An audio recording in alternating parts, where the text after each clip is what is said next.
O relógio marcava 7 da manhã quando os portões automáticos da mansão se abriram, revelando uma jovem de uniforme simples, cabelos presos e olhar firme.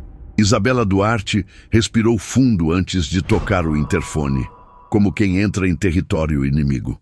Dentro da casa, Rafael Menezes, empresário milionário e viúvo recente, observava as câmeras de segurança com o mesmo olhar frio com que analisava relatórios financeiros. Contratara a babá por pura necessidade, não por confiança. O bebê, Lucas, de apenas 2 anos, vivia inquieto desde a morte da mãe.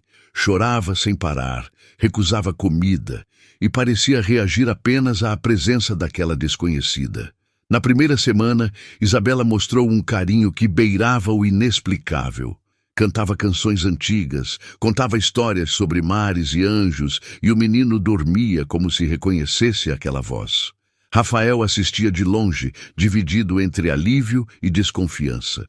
Algo naqueles gestos parecia íntimo demais, familiar demais, como se a jovem escondesse uma ligação que ele não conseguia nomear.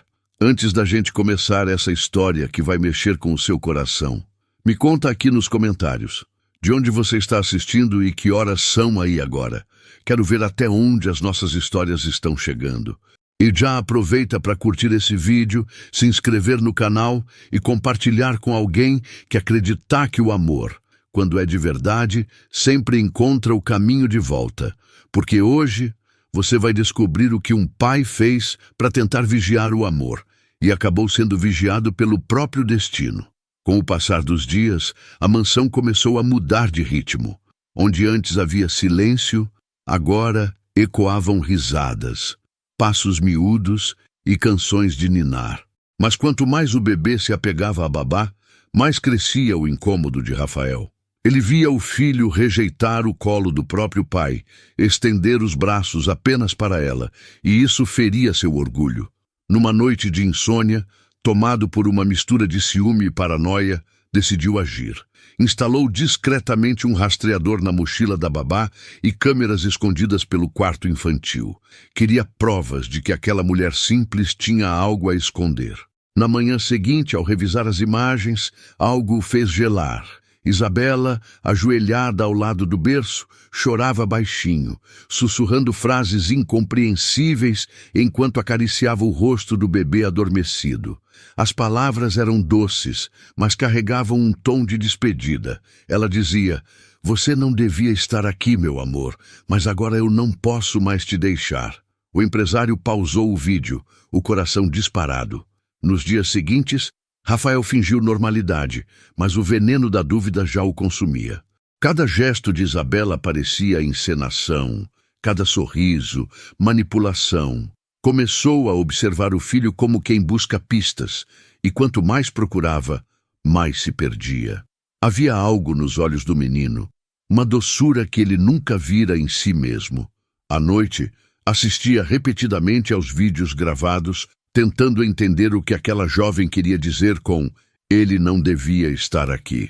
Era ameaça? Culpa? Mistério? O tempo se arrastava até que, numa madrugada chuvosa, ele ouviu uma nova gravação. Isabela, em tom de oração, dizia ao bebê: "Prometi à minha mãe que cuidaria de você até o fim, custe o que custar."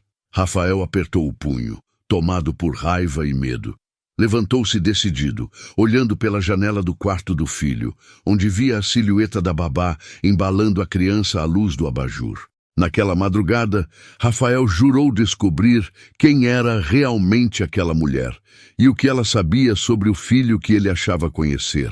Na manhã seguinte, o silêncio da mansão era sufocante.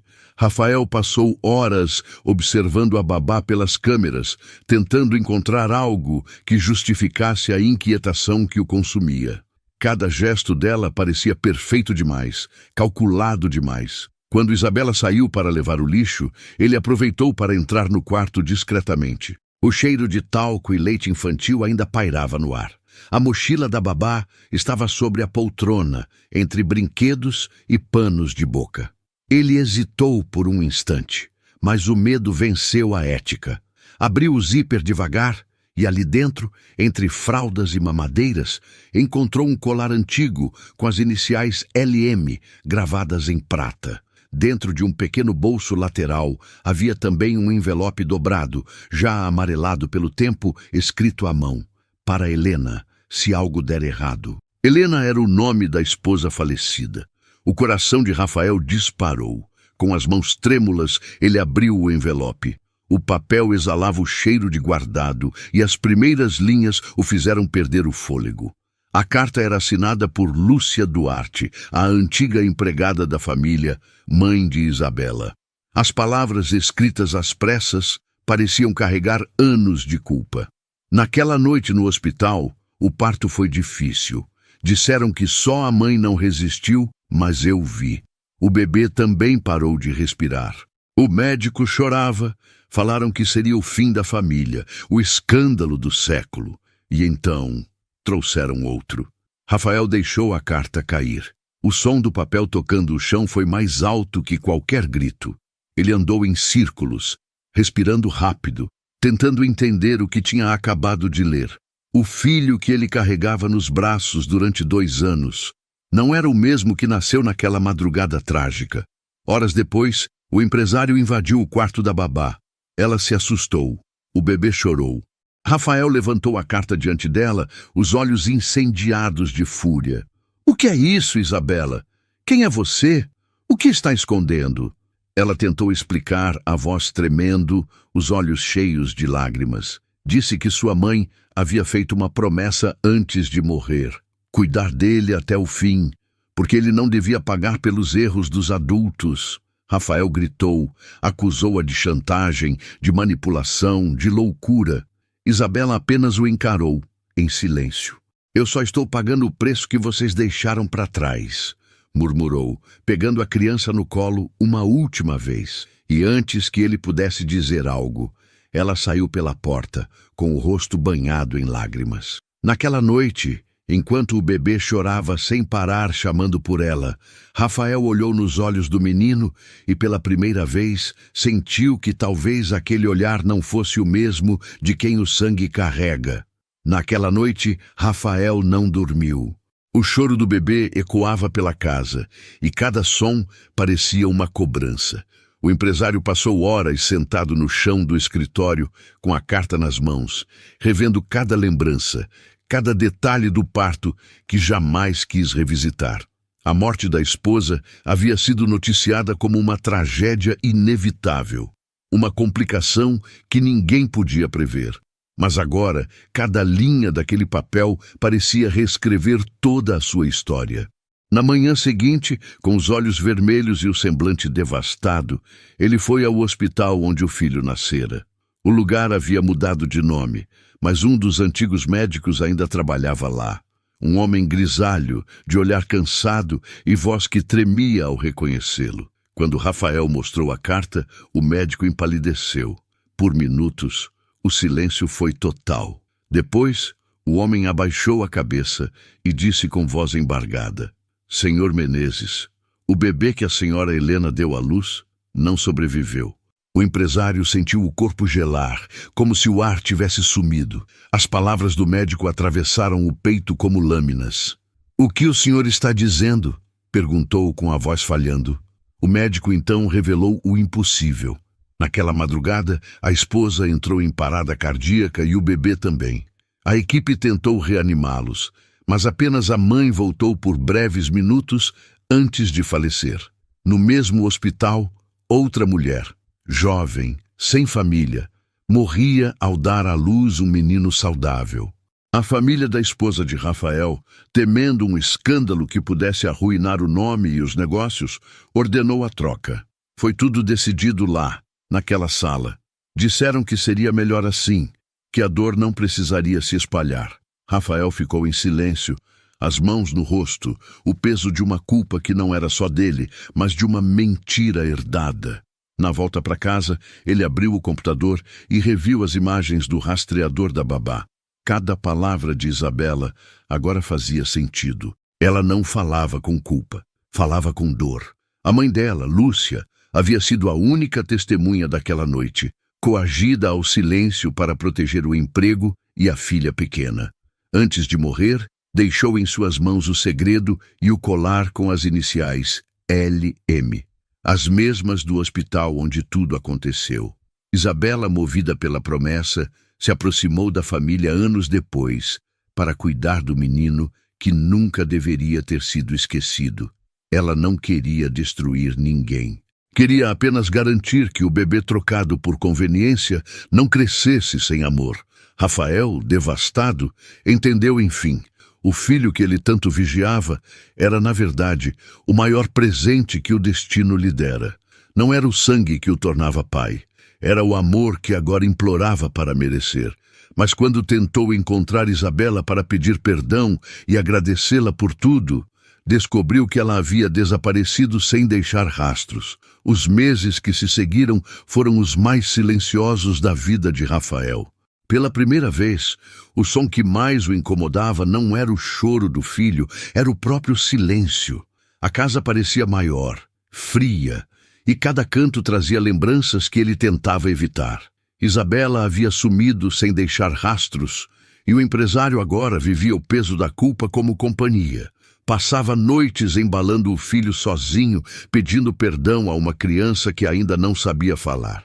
Começou a rejeitar reuniões, abandonar contratos, e aos poucos a cidade deixou de vê-lo como o homem poderoso e passou a vê-lo como o homem arrependido. Um dia, olhando para uma das câmeras que ele mesmo instalara, percebeu o absurdo. Passara anos vigiando o que mais precisava aprender a sentir, o amor. Foi então que decidiu mudar tudo. Vendeu parte da empresa e criou uma fundação para ajudar crianças sem registro, órfãs de verdade e de afeto. Chamou-a de Instituto Lúcia Menezes, unindo o nome da esposa e da mulher que guardara o segredo. O tempo passou, e o bebê, agora com 3 anos, começava a balbuciar novas palavras. Em uma tarde de evento beneficente, Rafael foi convidado para conhecer uma creche parceira da fundação. Ao chegar, ouviu uma voz que fez o corpo estremecer, uma voz doce, firme, que contava histórias para um grupo de crianças sentadas no chão. Era Isabela. Ela usava roupas simples, o mesmo colar com as iniciais LM pendendo sobre o peito. As crianças a chamavam de Tia Isa. Rafael ficou parado na porta, segurando o filho no colo, incapaz de dizer qualquer coisa. Lucas olhou na direção da voz, reconheceu o timbre e começou a se agitar. De repente, o menino se soltou dos braços do pai e correu em disparada, gritando uma palavra que ninguém esperava ouvir naquele lugar. Mamãe! O tempo pareceu parar. Isabela levou as mãos ao rosto, as lágrimas escorrendo antes que o sorriso pudesse se formar. Rafael se aproximou devagar, com o olhar cheio de arrependimento e ternura. Parou diante dela, ainda sem voz, até que finalmente conseguiu dizer: Eu rastreei a sua mochila, mas foi você quem rastreou o que eu tinha perdido. O amor. Isabela, chorando, tocou o rosto dele e respondeu baixinho: Nem todo abandono é o fim, Sr. Rafael. Às vezes é só o caminho que Deus usa para juntar o que nunca devia ter sido separado. Ele sorriu, com os olhos marejados, e se ajoelhou diante dela, abraçando o filho que agora sorria entre os dois. O sol invadia a sala, tingindo de dourado o chão onde 3 corações, antes distantes, finalmente se encontravam. Alguns segredos não foram feitos para destruir famílias, mas para lembrar que o amor verdadeiro, mesmo trocado, sempre encontra o caminho de volta. E agora eu quero saber de você. Se estivesse no lugar do Rafael, conseguiria perdoar? Ou o peso da mentira seria maior do que o amor que nasceu no meio dela? Escreve aqui nos comentários a sua opinião. Eu leio cada um deles com muito carinho. E se essa história tocou o seu coração, curte o vídeo, compartilha com alguém especial e se inscreve no canal, porque vem muita história forte por aí. Lembre-se, às vezes a vida troca o destino da gente, só para provar que o amor verdadeiro nunca se perde.